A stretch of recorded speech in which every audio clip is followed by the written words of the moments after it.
Hello everyone, welcome to the Paramedico world again with an another new video.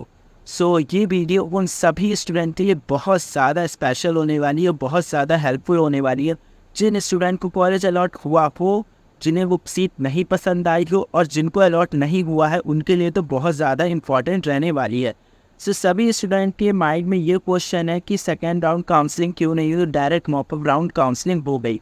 तो first of all मैं ये चीज़ clear करना चाहता हूँ कि ये उन्होंने पहले ही ब्रोचर में मेंशन कर दिया था कि फर्स्ट राउंड काउंसलिंग के बाद डायरेक्ट मॉपअप राउंड की काउंसलिंग रहेगी। मैं इससे रिलेटेड सारी बात करने वाला हूँ कि कौन कौन से स्टूडेंट मॉपअप राउंड के लिए एलिजिबल है। मॉपअप राउंड है वो आपका 17 अगस्त आपका शुरू होने वाला है, यानी कि आपका 17 अगस्त से मॉपअप राउंड शुरू हो जाएगा। तो आप सभी रेडी रहिए जिन्होंने सीट के लिए रिज़ाइन कर दिया है। तो फर्स्ट ऑफ ऑल तो मैं क्लियर करूंगा कि कैसे आपको सीट से अपनी रिज़ाइन देना है। देन मैं बताऊंगा कि कौन कौन से स्टूडेंट्स हैं वो मॉपअप राउंड के लिए एलिजिबल हैं और क्या क्या कट ऑफ रहने वाला है मॉपअप राउंड के लिए।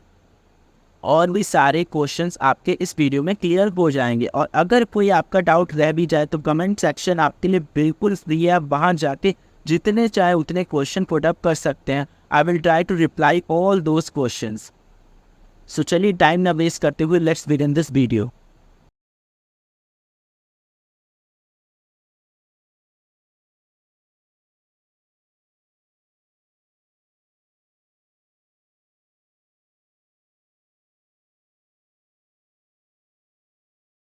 तो सबसे पहले आप ABVMU की ऑफिशियल वेबसाइट पर जाकर अपना रजिस्ट्रेशन आईडी नंबर और पासवर्ड डाल लेंगे और लॉगिन कर लेंगे। ABVMU वेबसाइट पर कैसे भी नहीं अगर आप जा पा रहे हैं तो डिस्क्रिप्शन बॉक्स में आपके लिए ABVMU की ऑफिशियल वेबसाइट मैंने पिन कर दिया। आप वहाँ से डायरेक्ट लॉगिन आईडी पर पहुँच जाएंगे। वहाँ पर जाके आप registration ID number and password डालेंगे, लॉगिन करेंगे, डन होगा। उसके बाद क्या करेंगे, आपको कुछ सामने ऐसा इंटरफेस शो होगा। इंटरफेस आपके सामने सबसे ऊपर दिखेगा आपको डाउनलोड एडमिट कार्ड, आंसर की ऑफ बैचलर कोर्स, कुछ नोट ऑप्शंस और यहाँ पर एक नीचे ऑप्शन होगा click here for seat resignation. जब आप उस ऑप्शन पर क्लिक करेंगे वहाँ से जाकर आप अपनी सीट से रिज़ाइन दे सकते हैं। और अगर आपको फर्स्ट राउंड में काउंसलिंग में कॉलेज ही नहीं अलॉट हुआ है, आपने जो फिल किए थे काउंसलिंग में, तो आपको कोई चिंता की बात नहीं है, आप आराम से अपने मॉपअप राउंड में पार्टिसिपेट कर सकते हैं। अब स्टूडेंट के माइंड में ये क्वेश्चन आ रहा है कि क्या उन्हें 5,000 रुपये जो उन्होंने दिए थे काउंसलिंग क्या फिर से देने होंगे या फिर नहीं देने होंगे। ये सारे डाउट भी मैं इस वीडियो में क्लियर कर लूँगा, इसलिए वीडियो को बिना स्किप किए हुए पूरा देखिएगा।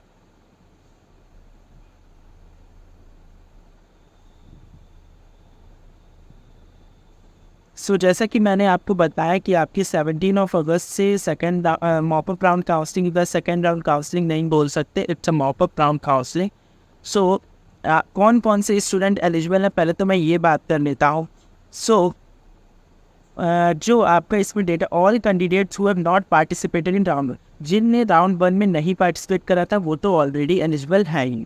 सेकेंड चीज़ है all candidate who have participated और नॉट, जो उन्होंने फर्स्ट राउंड काउंसलिंग में पार्टिसिपेट किया लेकिन उन्हें कॉलेज अलॉट नहीं हुआ, वो भी इस पर पार्टिसिपेट कर सकते हैं।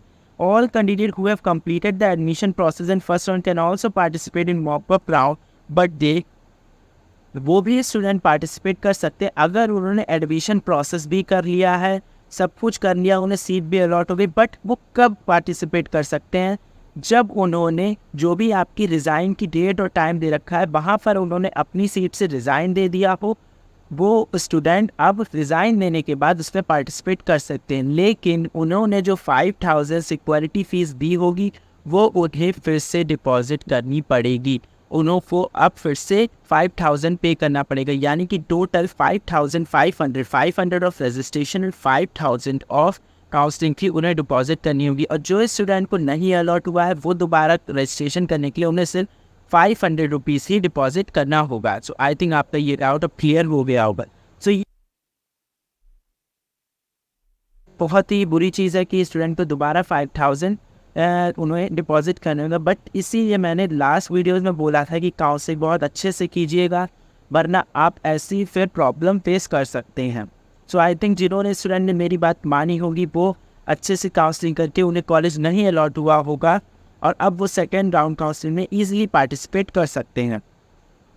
अब कौन कौन से कैंडिडेट इस राउंड में पार्टिसिपेट नहीं कर सकते हैं? ऑल कैंडिडेट इम्पॉर्टेंट राउंड, उन्होंने जिसने रिज़ाइन नहीं दिया होगा वो पार्टिसिपेट नहीं कर पाएंगे। ठीक है, ऑल कैंडिडेट पहले डिपॉजिट 500, और मैंने जैसे बताया है कि 500 तो डिपॉजिट करनी ही करनी है। सो आई थिंक ये डाउट तो आपको क्लियर हो गया होगा। मैं नेक्स्ट थिंग ये बात कर लेता हूँ कि क्या क्या स्टेप्स रहेगी स्टूडेंट की कैंडिडेट में जो जिन्होंने फर्स्ट राउंड में पार्टिसिपेट नहीं किया था, उन्हें अब क्या क्या डिटेल फिल करनी होंगी। उनको वही नॉर्मल सारी चीज़ें, कैंडिडेट नेम, कैंडिडेट को अपनी सारे पेरेंट्स डिटेल सारी कुछ फिल करना होगा, कैटेगरी और डेट ऑफ बर्थ। जो स्टूडेंट अपेयर कर रहे हैं अभी 12th में, वो स्टडी कर रहे हैं, अभी का रिजल्ट नहीं डिक्लेयर हुआ है, उन स्टूडेंट को अपना हाई स्कूल का सर्टिफिकेट और 12th के एग्जामिनेशन के इंटरमीडिएट के मार्क्स अपलोड करने होंगे। डोमिसाइल सर्टिफिकेट बहुत ज़रूरी है, कैटेगरी और सब कैटेगरी, और साथ ही साथ जिन्होंने फर्स्ट राउंड में पार्टिसिपेट नहीं करा है उनको 500 rupees of registration and 5000 counselling security भी डिपॉजिट करनी ही होगी।